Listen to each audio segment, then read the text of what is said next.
Nós costumamos usar a expressão, porque para Deus nada é impossível. E isso nos traz uma certeza de que Deus pode e faz todas as coisas, né? A gente pegou esse versículo, né, quando ele fala não somente de Sara, mas também de Isabel, que eram ambas estéreis. Mas o Senhor vai dizer, porque para Deus nada é impossível. E nós acreditamos e temos a convicção que sim, para Deus nada é impossível, vírgula, não é ponto final. Aí a gente vai colocar uma vírgula, porque eu acabei de descobrir que existe coisas que para Deus é impossível. Como assim, pastora? Tem coisas que Deus não vai fazer, não vai realizar, não vai operar, porque é impossível. O que é possível para Deus? Curar o cego, Ele cura. O que é possível para Deus é resgatar quem está perdido. É possível para Deus dar vida. É possível para Deus ressuscitar. A gente vê inúmeras passagens na Bíblia que falam de que Deus operou no impossível. Até através dos apóstolos também, Ele continuou operando. Mas existe uma coisa, irmãos, que eu descobri que é impossível. Hebreus capítulo 6, versículo 4, que a graça e a paz do nosso Senhor Jesus Cristo esteja com todos vocês. Já não se esqueça de se inscrever nesse canal. Se você foi edificado por esta palavra, compartilhe com alguém, deixa Deus te usar. Olha o que diz Hebreus capítulo 6, versículo 4, olha, porque é impossível que os que já uma vez foram iluminados e provaram o dom celestial e se tornaram participantes do Espírito Santo e provaram a boa palavra de Deus e as virtudes dos séculos futuros e recaíram, sejam outra vez renovados para arrependimento, pois assim, quanto a eles, de novo, crucificam o Filho de Deus e os expõem à vergonha ou ao vitupério. O que Paulo está dizendo é o seguinte: é impossível que alguém que tenha andado com Deus, experimentado a palavra de Deus, se alimentado da palavra de Deus, é impossível que essa pessoa que tenha caído se levante novamente. Por quê? Essa pessoa está expondo novamente Jesus à vergonha. É o que o apóstolo Paulo está dizendo. Pastora, mas isso aí é um versículo isolado. Não, não é um versículo isolado. E nós vamos entender que verdadeiramente essa palavra, ela tem tudo a ver com o que a Bíblia vem nos ensinando e nos alertando há muito tempo. Quer ver um exemplo disso? Saul. A Bíblia vai dizer que Saul era um homem que foi escolhido, também tinha um Espírito de Deus. Saul profetizou. Saul estava no meio dos profetas e era ali usado por Deus também. Mas quando Saul resolve a desobedecer a Deus, a Bíblia vai dizer que o Senhor vai chamar Samuel e vai dizer: Samuel, eu tenho o rejeitado. E nós vamos entender que um espírito da parte de Deus o atormentava. Por quê? Por conta da desobediência de Saul. Ele caiu e simplesmente não se levantou mais. Por quê? O coração de Saul estava contaminado. E se tem uma coisa que Deus sonda, meu irmão, é o nosso coração. Existem pessoas que nós vamos ver dentro da palavra de Deus que até pecaram, mas se arrependeram. Agora, a pessoa que peca e não se arrepende, é impossível. Deus não vai salvar esta pessoa.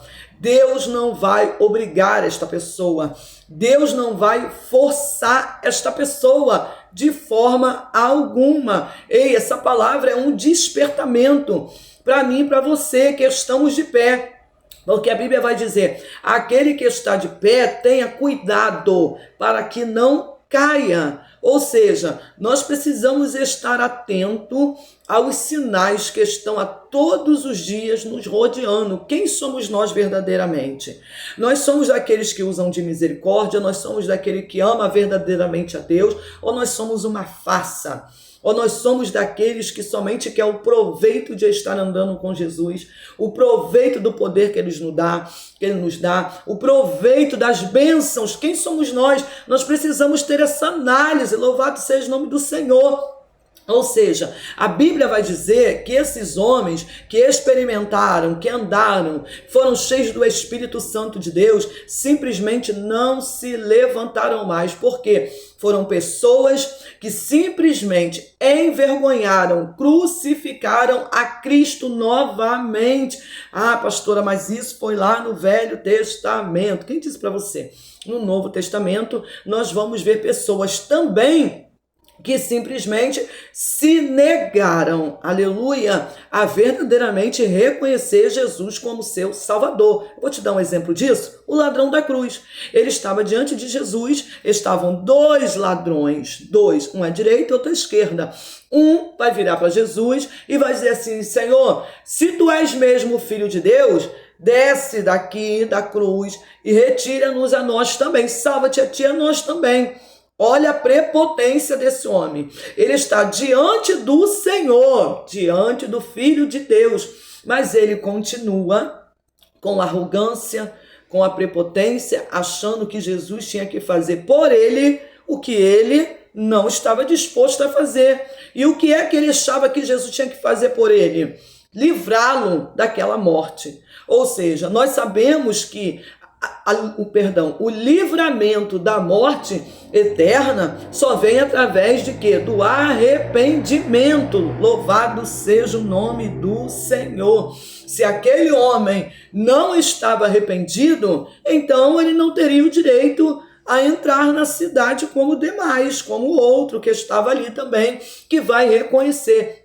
O outro vai dizer: Senhor, eu sei que tu és o Filho de Deus. Lembra-te de mim quando entrares no teu reino. Mas antes dele falar de entrar no reino, ele cita palavras de arrependimento. Ele vai dizer para aquele outro que estava afrontando Jesus, ele vai dizer: nós estamos aqui porque pecamos, mas esse não. Esse é um santo homem de Deus. Então ele reconhece que o pecado tem castigo. Ou seja, quantos de nós hoje que estamos andando, vivendo uma vida de pecado, vivendo uma vida totalmente fora da palavra, e alguns acham que o Senhor tem a obrigação de salvá-los, a obrigação de perdoá-los, mas eles mesmos não perdoam, eles mesmos não se submetem à palavra, eles mesmos se dizem fracos. Irmão, tem muita gente falando isso: eu não consigo porque eu sou fraca. Mas não é fraca para pecar, não é fraca para fazer a vontade da carne, não é fraco para agredir o outro, não é fraco para falar mal do outro, não, é só fraco para servir a Deus. Então nós vamos entender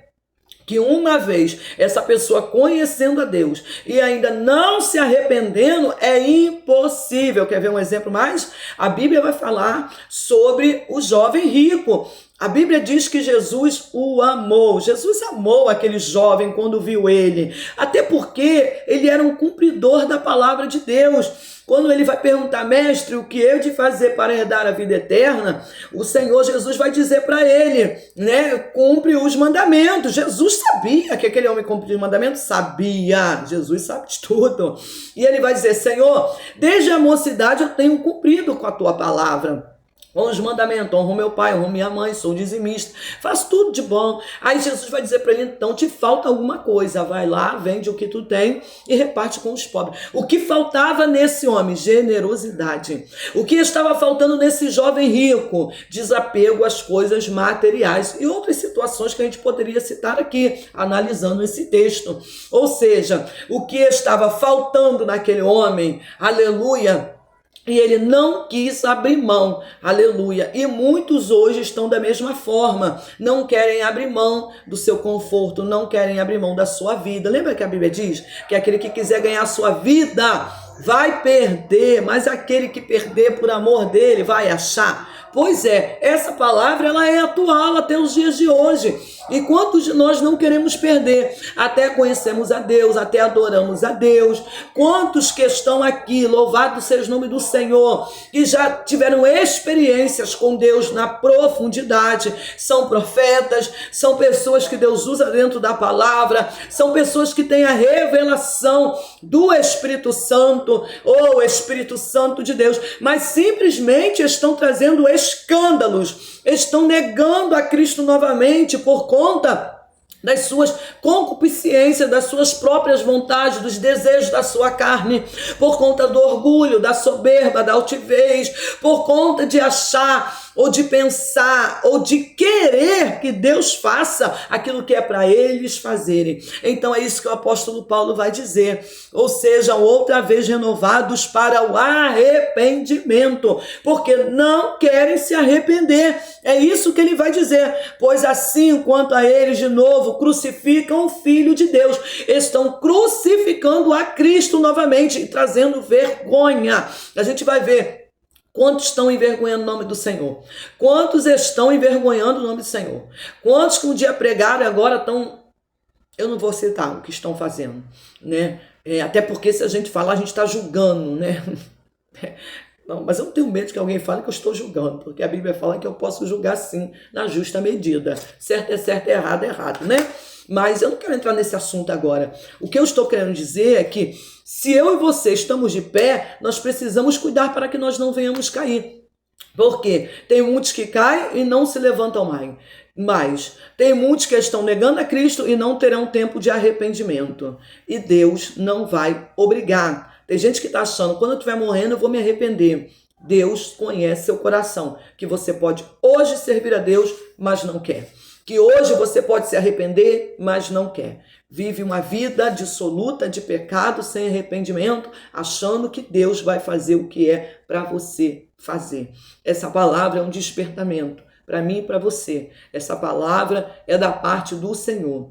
Não fique brincando, não brinque, não duvide. Eu estava pensando hoje, no tempo de Jeremias, Jeremias avisava, os profetas avisavam ao povo de Israel que viria o castigo sobre o povo, e o povo não dava crédito.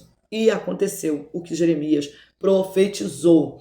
Aconteceu. Babilônia entrou, houve morte, destruição, cativeiro, 70 anos, o povo ficou aprisionado, outros morreram, não tiveram nem tempo de passar pelo cativeiro, porque a palavra do Senhor não volta atrás, não volta vazia, sem antes cumprir o que ele tem designado. E a palavra do Senhor, ela é a mesma, ontem, hoje e eternamente, porque a palavra dele é Ele. Ou seja, que nesse dia que você chegou até aqui, chegou até o final desse vídeo, coloque aí nos comentários, eu recebo esta palavra, porque o Senhor está nos despertando para o nosso futuro.